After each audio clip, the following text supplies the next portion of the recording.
So now you're recording. Okay. Okay. Here we go.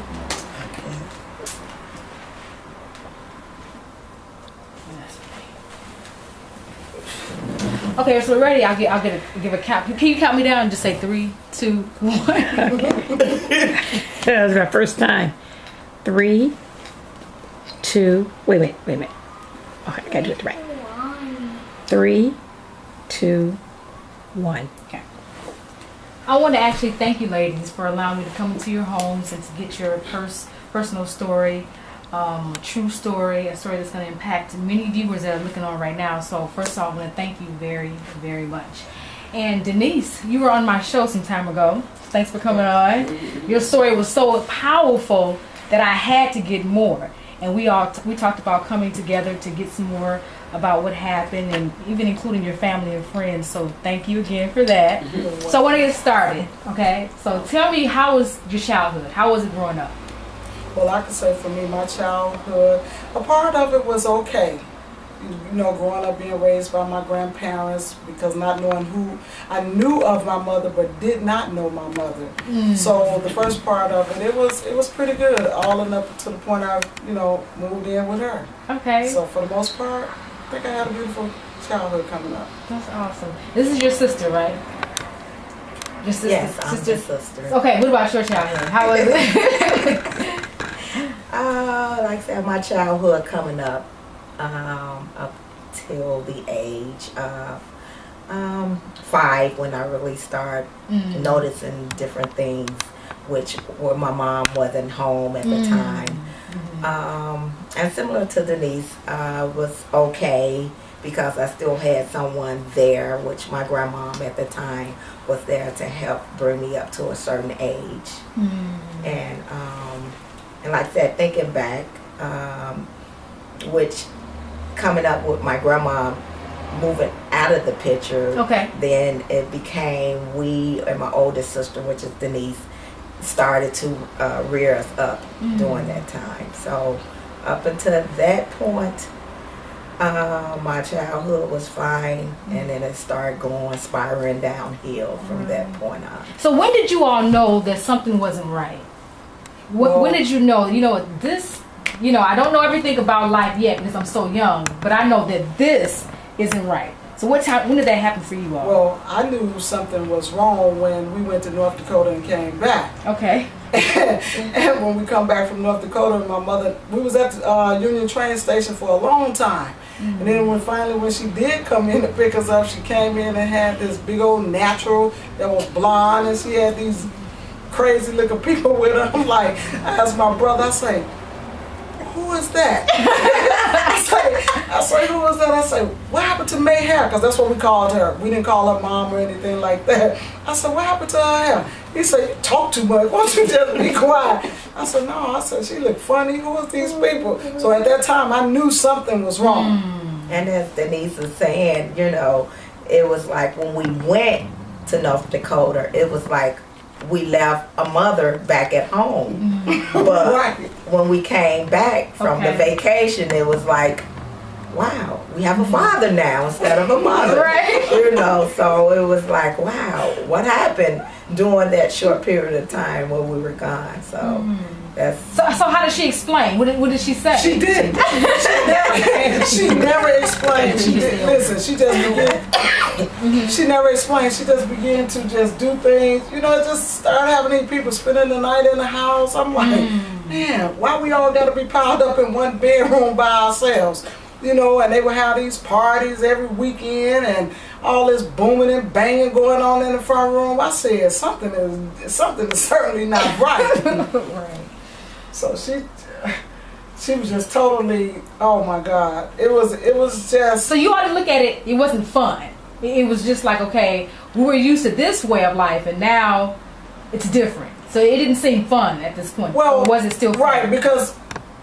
Maybe it was kind of fun to me because it was like, okay, I can do what I want to do now. I can, as a child coming up, I can, have all my friends come over in the house and my little boyfriend at the time, and before then it was none of that. But, it became like, oh, well, I could do this now. I could do that now. It wasn't really no consequences as a child, you know, coming up. It was like we was like actually rearing ourselves. So it was like she was around, but she wasn't around. You know? And how were you at this point? Are you all at teenage, or are you still at adolescent?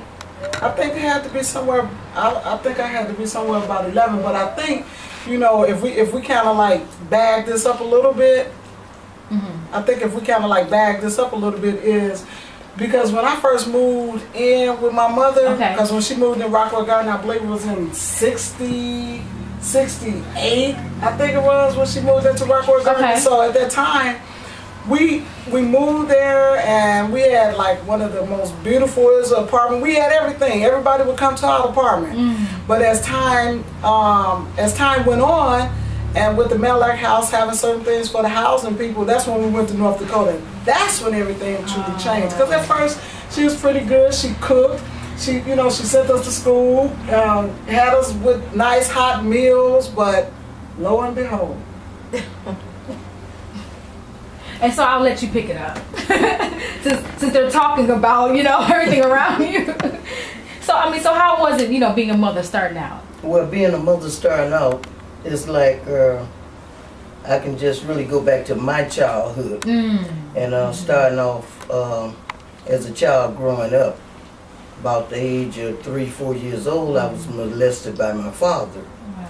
And so as I began to grow up, by me going through the things with my father in life that I did, it took my life a little further than I thought it was going to take it as a child. So I began to grow up in the neighborhood around other children's and however, and I began to, you know, do things that children's basically have no business doing, first having sex and however at a young age. And about the age of 12 going into 13, I got pregnant by my oldest daughter, Denise. And during that time with Denise, I began to, you know, constantly have sex out there, and I ended up getting pregnant again. And which that led me into just really, with basically, I ended up with 5 children during that particular time. And it took my life out to the streets first on drugs and alcohol and running with the wrong crowd. And as Denise, like says, she was the oldest one, which I took her out of school, I believe about the age of maybe 11, somewhere about the age of 11, and she began to run the street with me. Whereas, you know, then it wasn't no thing, you got to go to school, because she began to learn how to hustle like I was hustling. And so the money she would get, she would bring it to me, and that would help me get my dope packages. So we began to basically hustle together.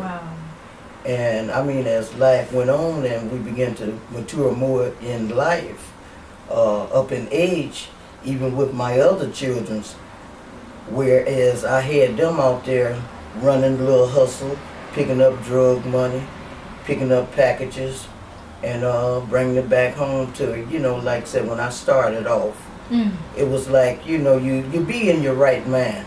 But after you done been out there for a period of time, then everything, the whole street get cold to you. And I began to get cold in life. I began to even forget about I even had any children. And so with my lifestyle, it took me out into a bisexual lifestyle. And with the women's that I would deal with out there, I had them taking care of my children. And I went on out doing what I thought was my thing. And so after a period of time, I looked around. Denise had got out there, and she had got her little group hooked up. Denise had got out there, and she had her little crowd going on. And the others, you know, they was at home with the women and things that I had there to take care of them. So which, you know, I ended up as the street name of Dirty O. Dirty O. And from that street name, it took me into calling myself, well, which the crowd that I ran with they introduced me to being a pimp, player, gangster, and a semi-hustler. Wow. And during that lifestyle, you know, I lived that lifestyle. Pimping, playing women, playing men, playing chicks, gambling. And it seemed like you didn't even have a chance to experience the childhood. Well, which I did not. And that part just, you never had a chance to It experience. vanished. Right. You never got the chance to just, you know, having the free spirit of just being a child Never. without having the care of making money responsibility. Correctly. Wow. I see. You know, I can look at about the age of maybe 3, 4 years old, even during the time that my father had molested me. And by every weekend, my mother would send us over to his house to stay the weekend. And then we would come back home on a Monday morning, you know, to go to school.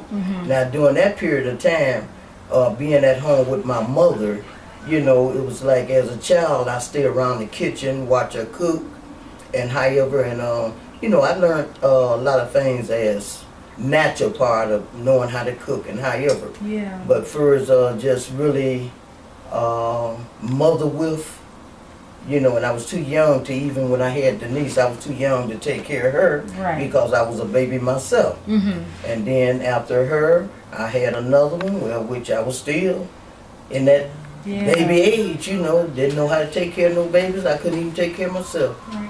So, and then I ended up, you know, like I said, with 5 of them, and it ended up with Denise taking care of all of them after I took them from my grandmother. And we all went to the project. And that's when I really, you know, went crazy up Right, at the that's project. when life was already out of control. It was already Yeah. It was already, well, and so that kind of explains, you know, how their lives kind of took a turn and how it was actually started off. Right, You know, understanding what you went through, yes. and then, you know, Denise experiencing her ordeal, and then Nisi, you experiencing yours. So when was that point in life, like you said, when you kind of moved in with your grandmother, was that the point where life was completely out of control, or was it just starting to tip the scales of being out of control? Well, me, myself, I had left home, I say about the age of maybe 16, 17. Oh, wow. And once I left home, I never did go back to stay. I stayed one night at my mother's home, and that was only because my oldest sister had died. But during the course of that, Denise would always stay with my mother. Okay. And I had took my other children with me and put them in the project with me. And Denise, like I said, she was in the project, but she was more so with my mother, because she was like my mother's patty pat. So Is there ever a time in your consciousness when you say, you know what, this is not right? You know, I understand that my life has come to be the way it is, but is there any time in your subconscious mind where you do question that? well, you know, and I mean after a period of time, because once you get out there and you start doing things, you know, you're not thinking, you know, that this is not right, even though you know it's not right. Right, because when people are looking right now, the one thing they're going to say is, well, they made that decision for themselves. Right. It didn't have to be like that. And that's Right. one thing I like to show viewers. When you have no alternatives, when you have no choices, this is what you have. Right. And so that's what I wanted you to kind of to hit on. You know, was there ever a time where you say, you know what, there's another way? And from talking to you, it seemed like you didn't know. Well, or have you know, the I option. really didn't know. Right. But like I said, you know, after a period of time, after years and years and years, that I hit rock bottom. You know, as being an alcoholic, a dope fiend, prostitute, whore, you know, stick-up person, rapist, gambler, liar, you name it, I can claim it. After a period of years out there, you hit rock bottom.